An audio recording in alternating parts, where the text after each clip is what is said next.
soy José Calfucura y estoy haciendo este video para aclarar en lo que me han enjuiciado y muchas personas han escrito cosas en contra de mí y quiero aclarar la situación.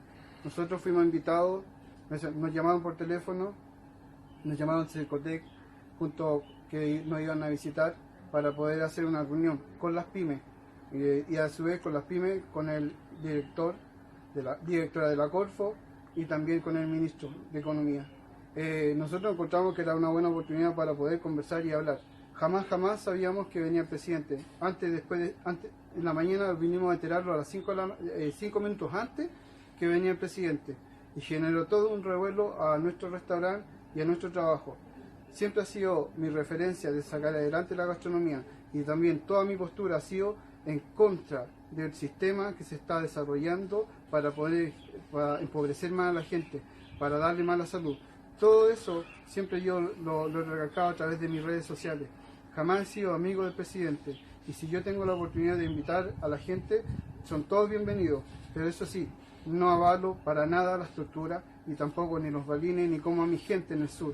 Y eso se lo dije al presidente, que tampoco salió en las noticias. Le dije que así como que tienen que proteger a nuestras mujeres y nuestra familia mapuche en el sur, porque es el patrimonio cultural y por eso se tiene que defender. Se lo dije.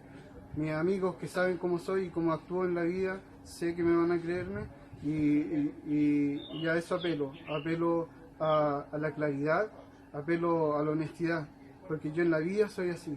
Y quiero también pedir disculpas a la comunidad donde yo pertenezco acá en Maipú, y porque realmente pequé de ingenuo y sentí que pasé a llevar a mucha gente, y por eso estoy tremendamente arrepentido y pido mil disculpas desde corazón.